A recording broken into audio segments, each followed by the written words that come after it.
everybody? It's your boy Teflon from Back in Time, that TV show where we go back and we interview old school hip hop artists that they ain't here no more. So rest in peace to my homies and all. But today it looks like we're going back in time to see Tupac Shakur. Yeah, he came in at 3,000 votes. So here we go. Hey Teflon, check it out again. Yo, what's the problem, man? I thought we going back. Oh no way. I ain't going back to see him. I don't even know who this dude is. He ain't even no hip hop artist, yo. Man, I don't know no Albert Einstein, homie. You got a contract, it doesn't matter. No.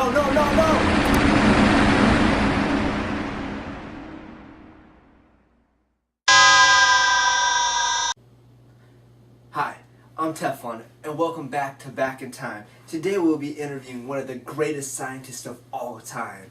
He has helped change how we interpret the world around us, and he has also changed all the theories, but he's also affected every field of science. Ladies and gentlemen, it's a great honor to have Albert Einstein.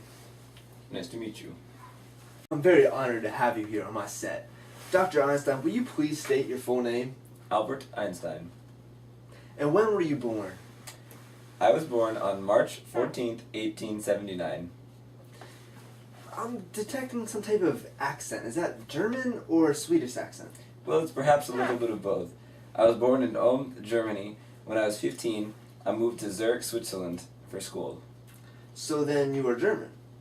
I gave up my German citizenship when I was 17 and the war broke out. I am by heritage a Jew and a citizenship of both Swiss and American. Interesting. Can you tell us one thing about your childhood that shaped you as a person? I fondly remember one incident when I was 5, my father giving me a magnetic compass. I became entranced and excited by the notion that there could be some invisible force influencing the compass needle across the empty space. I can still remember, or at least I believe I can remember, from this experience made me a deep and abiding impression on me. Please tell us a little bit about your personal life. Were you married, and did you have any children? Yes, I married Maliva Merck, a fellow student of whom I met at the Institute of Technology in Zurich. That was all the way back in the 1800s. Not many women received higher education back then. She must have been an incredible woman. Yes, she's also a brilliant scientist. But I believe jealousy set in when she became a full-time wife and mother, and I was still receiving success as a scientist. Unfortunately, we later divorced, and I remarried again, this time to my first cousin, Elsa Lothenthal. And did you have any children? Yes, I had 3 children, Hans, Edward, and Lizery. Were you a significant figure in the history of America or anywhere else in the world? I believe my contributions to science not only affected America, but the entire world. Were you significant in science, religion, politics, or some other field? I published 150 non-scientific works, but I also published more than 300 scientific papers. And since I was awarded the Nobel Prize in Physics for my general theory of relativity, I would say that I had a greatest significance in science. What is one thing about you that sets you apart from all the other people in history? Probably I am the most highly recognized person in physics today. If we allowed our audience to sit down and visit with you, what do you think they would ask you first and why? People sometimes refer to me as a genius. So I think a question from a general audience would be, would my parents try to compare their children's accomplishments to my own? So people would ask, when did you first talk? Or did your parents know you were a genius as soon as you were born? And how would you answer that?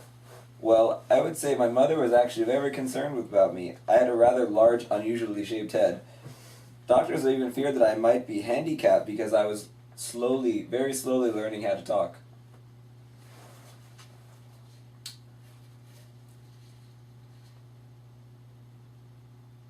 What is the one thing that history remembers you for? I would have to say my mass energy equivalence formula, E = mc squared. That formula has been dubbed the world's most famous equation.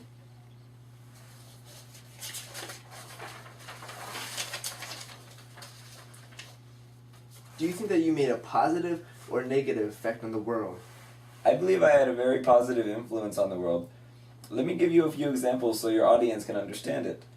Practical applications of my theories led to the development of television, remote controls, DVD players, and automatic door openers, as well as lasers.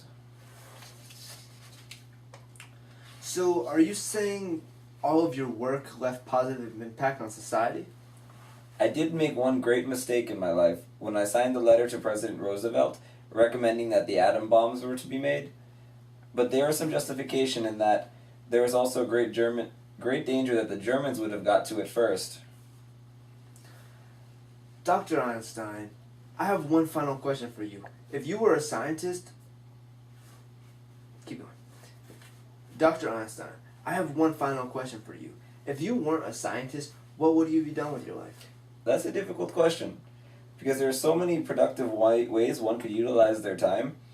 Music has always been a pivotal role in my life. I played both the violin and piano, falling in love with Mozart and Beethoven's music. So I would venture to guess that I perhaps would become a musician.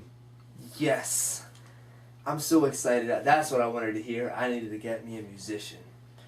But all the audience, let's give a big round of applause to Dr. Einstein. We would love to have you again on the show. It was amazing meeting with you. And we'll see you guys with another edition of Back in Time.